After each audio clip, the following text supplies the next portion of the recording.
If you knew morning wood, then you know why I feel blue. Without morning, my morning wood. Oh, well, I love you, ooh, yes, I love you, morning wood. Morning wood, morning wood. Oh, how my heart yearns for you. Oh, morning, my morning wood. Oh, well, I love you, ooh, yes, I love you, morning wood. Morning wood, morning wood. Pretty, pretty, pretty, pretty morning wood. Oh, morning, my morning wood. Oh, well, I love you, ooh, and I need you, morning wood. I love you. Happy Devil's Thursday. This is the Morning Woo, coming to you live from the Primetime Radio Studios Mobile Command Center in beautiful New Brunswick, New Jersey. Streaming live on Facebook Live, YouTube Live, X Live, Twitch. Not on Instagram Live today. Again, Instagram is a little shaky when you send the stream there. I'll try to get it up a little shortly. On the Let's Go Devils Network. As it feels so good to be in the win column. I'll tell you, winning solves everything. Winning solves everything.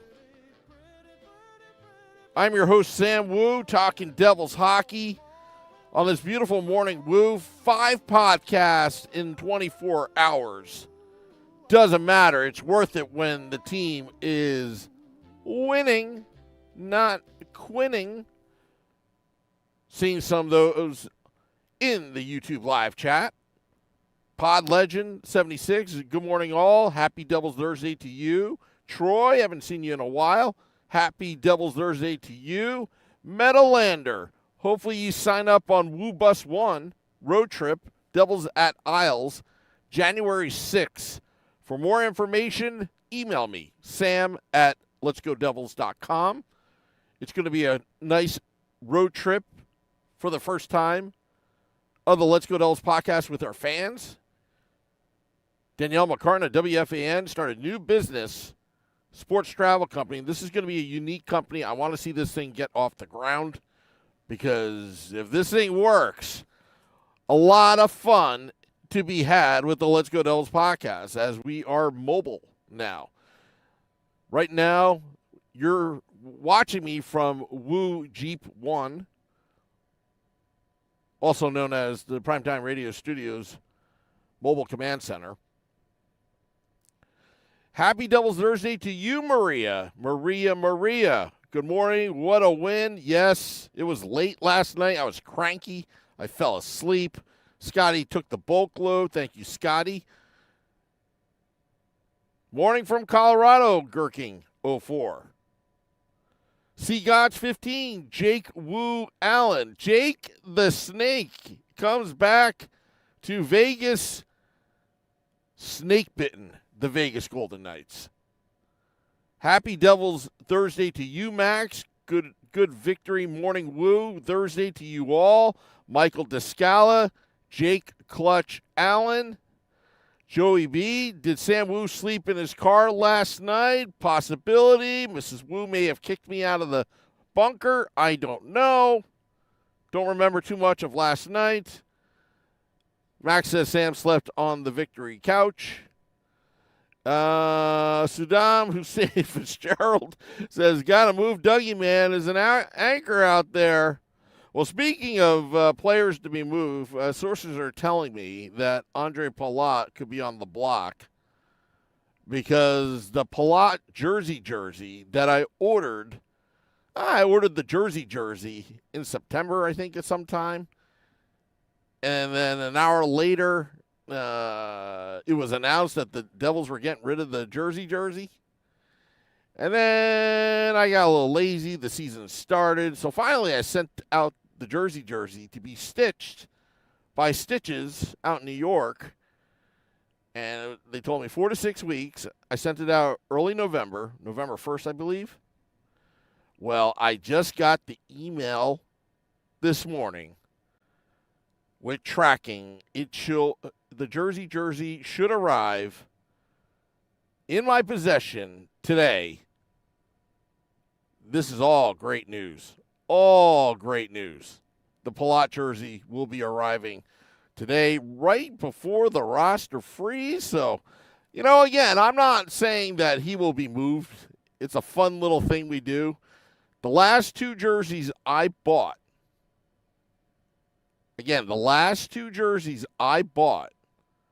was a Young Ho Koo jersey, or Young Hui. I don't know how to pronounce his first name, to be honest with you. Giants kicker. As soon as I ordered that jersey, 7 hours later, he became the laughing stock of the NFL with that kick that never happened. He kicked the turf. And then I finally get the jersey last week. Only had it for 4 days, and he was waived and cut from the team. So that tells you that's how long he lasted. And the other one was John Marino. About a year and a half ago, I said, I'm going to get a John Marino jersey. Got it through coolhockey.com. Got criticized by Shorts Guy about it, that they're not exact. Okay, that's fine. That's fair. Maybe not, but I got it. But as it was being stitched, John Marino gets traded to the Vegas Golden Knights. Terrible. I have terrible luck with buying jerseys. I get it. Some teams, they have like a guarantee buyback. But, oh, boy. Roster freeze is tomorrow night at midnight. Wimpy says Sam's doing his live stream in a Jeep down by the river. I don't know what makes you think that, but it does look like a river back there, but it's really snowbanks. I'm near an industrial area, Wimpy. The last jersey I bought was a red Arnaut with the Stanley Cup Finals and NHL 2000 patch of Michael Descal. Yeah, that's a great jersey. Those 2000 patches and the 2000 patch on that. Those are great jerseys. I'm getting some text right now. Let's see here. Also in the news, John McLean, to be inducted in the Ring of Honor. January 27th, Johnny Mac, one of my favorite players growing up. Memorable moment in 4th grade when he scored that overtime goal and the Devils make it to the playoffs for the first time in franchise history. Darren Pang was just upset. What a game. That miracle playoff run in 88. That really got me into the Devils. Remember, it was 1986 to 1987. That's where I started to pick my teams. Because all the teams that I guess I'm a bandwagon fan, but I stuck with them. All my teams those years, they won championships. Maybe that's why. I don't know. It's funny how people pick their team. Sometimes it's simple as giving a first grader a pencil with that team's logo on it. And so I'm like, I'm going to be a Cowboys fan. But yeah, it's good to be in the victory column. It's great to have the Palat jersey to arrive today.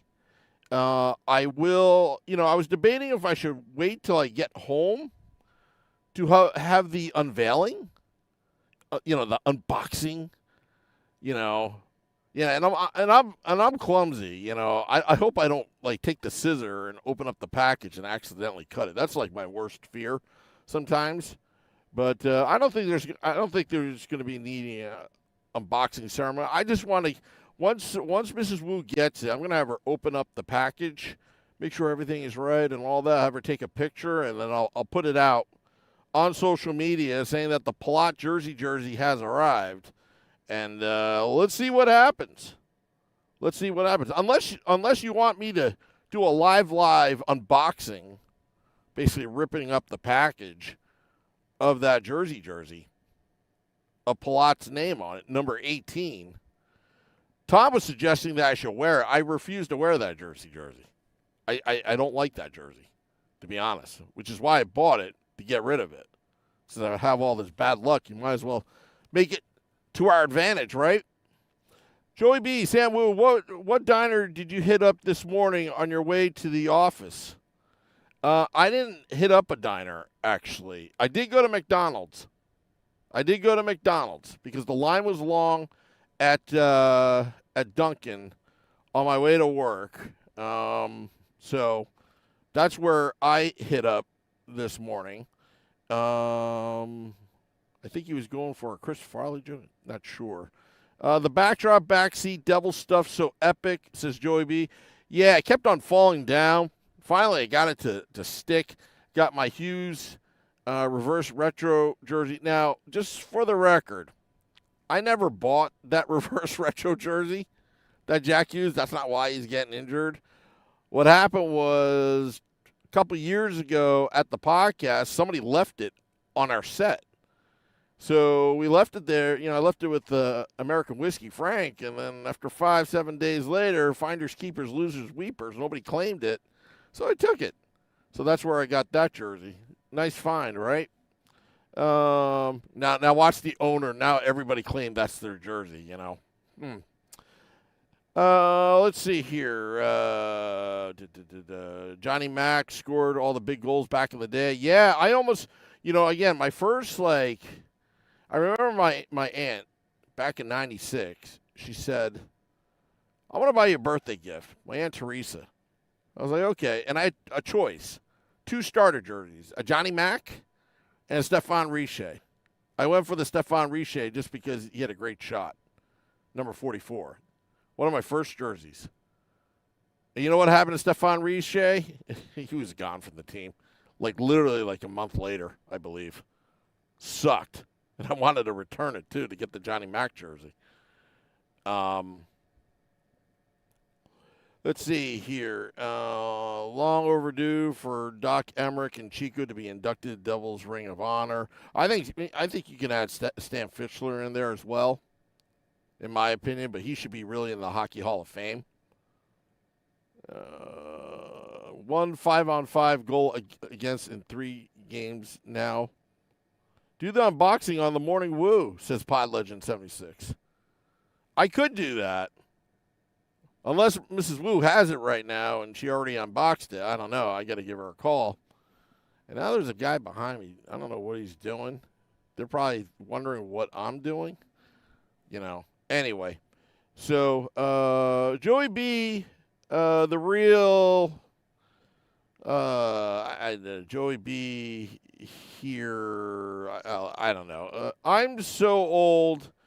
I was at the Mickey Mouse game against Edmonton, and the old flee to South Jersey, but the Let's Go Devils podcast still moves on. I might have to go to the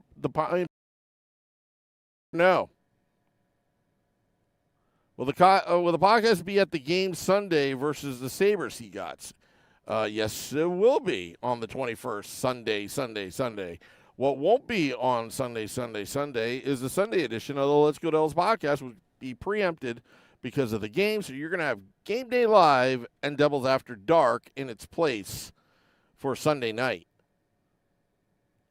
We will be at American Whiskey. Also, on the 23rd, Devils take on the Islanders on the road. That will be our Festivus podcast as well. Mark Schwab says, could you tell the Vegas story again from last season? It was about Jake the Snake and some girls in the stands. Okay, let me tell you that story about that. So we did a group trip. It was me, Shorts Guy, Beer Baron, Scotty. Scotty came from, obviously the West Coast. Then you have Billy Dean, and then Lil Steve Schwim from Hockey on Tap. So we first went to Arizona, right? We rented out this Airbnb in Arizona. it was just like a frat house, okay? It had a pool, all that good stuff. And, I'm thinking to myself, you got a Jake Allen on this team, and you're in the Arizona State University because the Arizona Coyotes played at the Mullet, and I remember Jake the Snake Plummer. And I was hoping that Jake the Snake Allen would be playing in that game, which he didn't. I forgot who played in that game. Was it Mackenzie Blackwood or was it Kira Schmidt? Don't remember. So we went there, had a good time at the Mullet. That's when Beer Baron, ripped off his shirt and, whatever. I do have the video of that, footage of that, which will be released at a later date. We're using that as leverage against Beer Baron. And, but yeah, and then afterwards we flew to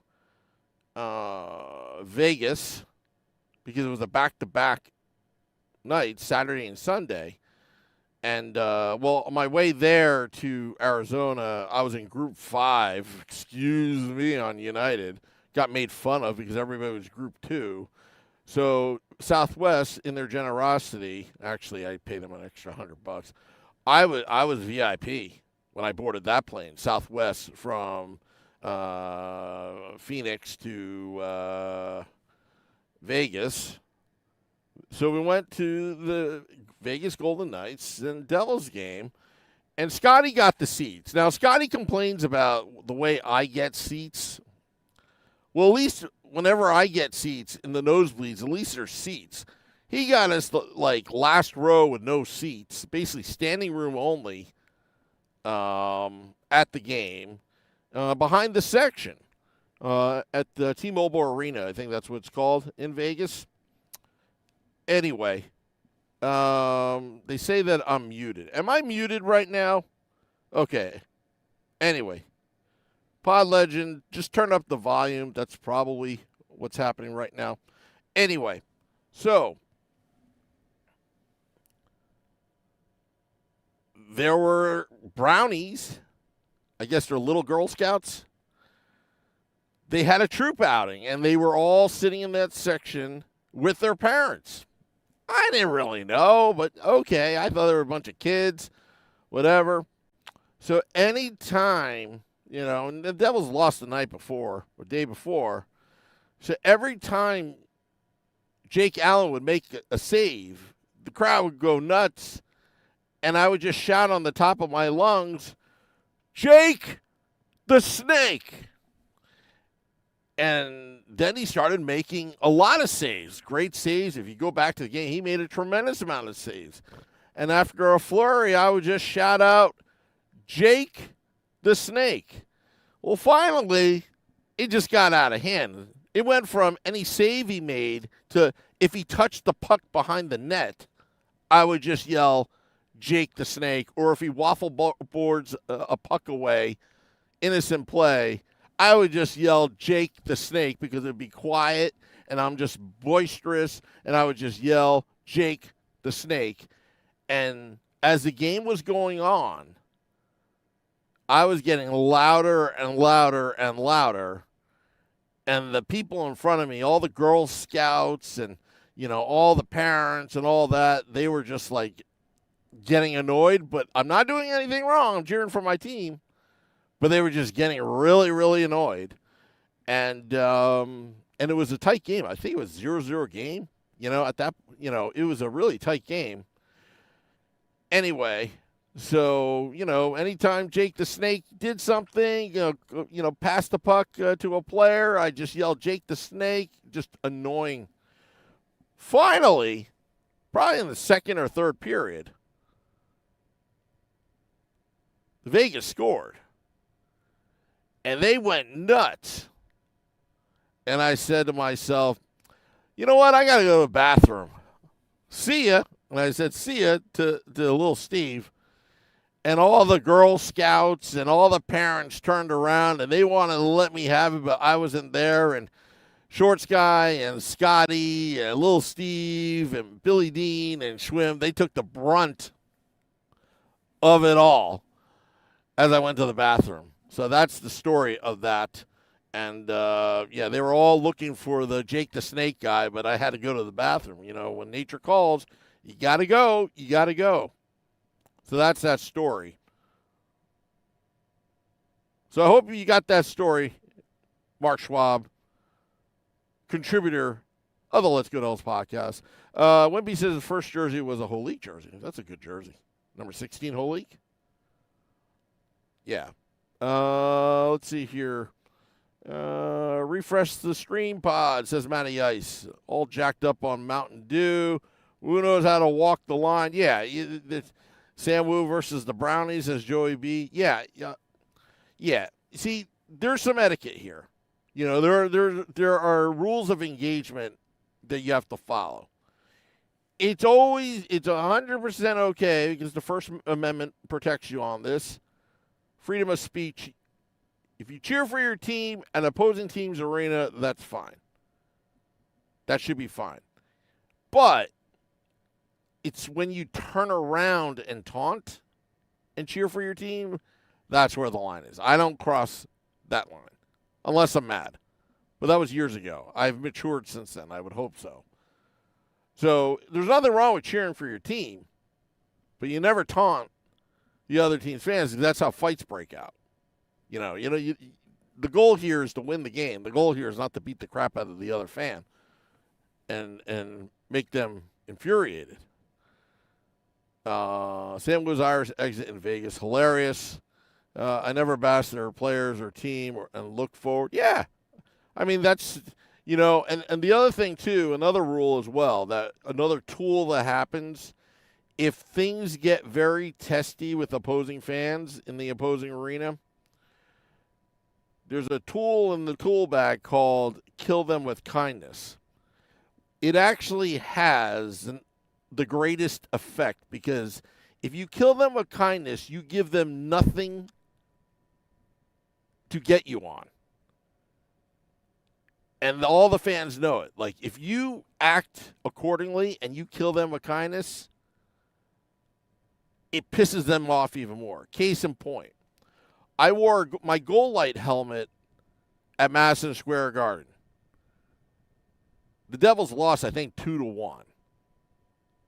As per usual, the ushers were concerned for my safety because they were waiting outside the tunnel to beat me up practically because I was wearing this goal light helmet. And then they escorted me somewhere, and then a couple fans, kind of couple jabs in. Yeah, Devils suck. Bernard sucks. And I would say, hey, man, Lundqvist played a freaking fantastic game, dude. And then you stick your hand out to shake their hand, and they just don't know what to do at that point. So they'll shake your hand and be like, oh, thanks, man, blah, blah, blah. But they really thought that they had you, but you kill them with kindness, and they're even pissed off even more when they walk away. And it lingers till they get home. It's the greatest thing. Woo rules are correct, says, see, I can't even read anymore. Woo rules are correct, says Wimpy. Yeah, the rules of engagement, I've mastered it. Look, this is a school of hard knocks. I've gotten fights in my own arena. I've gotten fights in other arenas in the past. I learned the things. You never lead with violence. Okay, when you want to make your point that the Devils are the best, you don't lead with violence. You lead with love, and your love for your team is just a cheer for your team and not taunt. Don't worry about the opposing team, which would actually piss them off even more because they can't do anything to somebody that's just cheering for their team. They paid the same ticket like you did. So that's how the psychology works. You kill them with kindness. Always works. I mean, Madison Square Garden, Wimpy, do you remember when I went in to Madison Square Garden with the Marty Brodeur gear? That one day that we strategically planned out, that we took over the Blarney Rock, or was the Blarney Stone, and it was literally like 100, 200 Devils fans that just jam-packed there, and I remember the Ranger fans walking in like, what is this, Hoboken? And then they just go to Stout instead. I think that's on 34th Street. Joey B says, Sam Wu wakes up at night and yells, F. Del Barton, Mobeard rules. No, yeah, I mean, I remember the old chants. I should probably, 30 years ago, I don't know if they still do it. Like, there are a lot of chants that are not politically correct today. And parents we used to start it at those games, by the way. Those Mobeard, Del Barton games. I don't know if it's like that anymore, but, you know. If you see me at American Whiskey, I can tell you what those chants are. Maria says, a Vegas fan in my section at the home game was taunting Nico real nasty in the penalty box, wanted to punch him. Maria, find me and point it out. I'll take care of that for you, okay? Not the punching part, but what you do is you fire, again, if that happens, you fight fire with fire, okay? You try to drown out. You actually try to annoy that fan. Wibby could attest to this. There are times where you get that annoying Ranger fan that's being obnoxious in your section. He's still within the gray area of rules of engagement in the opposing arena. So you know what you do? You act weird. Once you start acting weird, that really freaks them out and gets them off their game. For example, I remember there was a Ranger fan that kept on going on and on and on and on. So finally, I went down a couple steps, and I asked my friend, and I took this line out of Dumb and Dumber, do you want to hear an annoying sound? And my friend would say, yeah. What's that sound?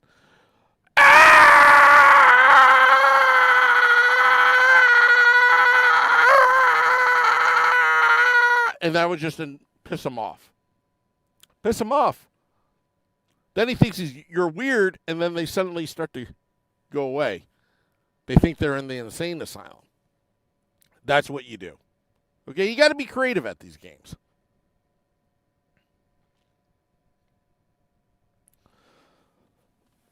Excuse me. That just took a lot out of me. I'm going to have my unsweetened iced tea here. They use paper straws at McDonald's. Ugh. Leaves a bad taste in your mouth. Who invented paper straws? And these freaking laws to have us. Maria said even his dad embarrassed sitting next to him saying nothing. Morons. Hey, you know what? I can run a clinic how to get these fans to settle down. That's another podcast for another day. Samuel, any stories from the old Spectrum in Philly? That was a tough crowd to be in as a Devils fan back in the day. I do have a story at the Spectrum, but it's not Devils related. Years ago, when I was a young buck, our hockey team was playing an exhibition at the Spectrum, and we were playing, I forgot who we were playing. They were playing somebody from Delaware right before the Phantoms. I think the Phantoms were there. Jim Montgomery was, I think, the captain of the team. It was the Phantoms, and I don't think it was the Hershey Bears, but it was the Phantoms were playing somebody.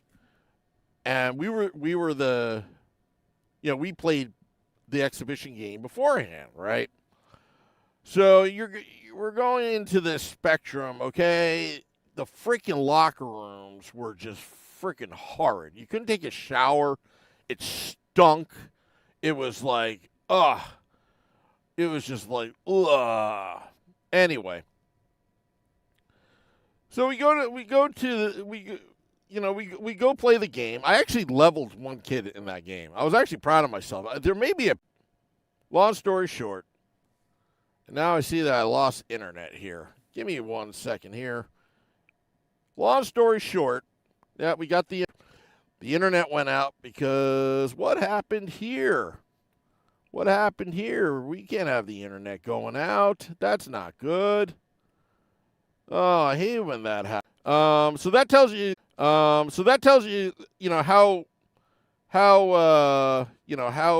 tough a Philly crowd can be. That's a very true story. A matter of fact, about a year ago, one of the professors that was at that event, he and I talked about it. He's like, You know that the program almost got pulled because of that. And I got to give those high school kids credit that they wanted to take you guys on. It's like, I don't know. And then I remember telling this one kid, to kiss my ass and all that kind of stuff. It was, again, boys will be boys. I was like 19, 20 years old at the time. But yeah, it was a scary place, the Spectrum, back in the day. But I remember playing there. The ice was good. And then I guess that was the year that they were doing that experiment with moving the net up. So we weren't used to that. So there was so much room behind the net because the NHL wanted to increase scoring. So they had the AHL teams, change the rules a little bit. So the lines were a little bit off. I remember that game. This is late 90s. Anyway. All righty. Well, I'm going to get out of here before the internet conks out. I want to thank all those tuning in to this podcast. Just remember, Woo Bus 1 road trip, Devils versus Islanders, January 6th. For more information, email me at sam@letsgodevils.com. Again, sam@letsgodevils.com. And, I'll keep in touch with you folks. And I want to salute you, the Devils fans. You, the Devils fans. I'm going to drink this unsweetened iced tea out of a plastic straw from McDonald's because this is the ceremonial sip. As disgusting as this, not plastic, paper straw is, winning solves everything, and the Devils won yesterday. So it's going to continue, hopefully. Till next time. Actually, saluting you, the Devils fan, with the ceremonial sip. Till next time, this is the Morning Woo. Let's go, Devils. Yes, I love you.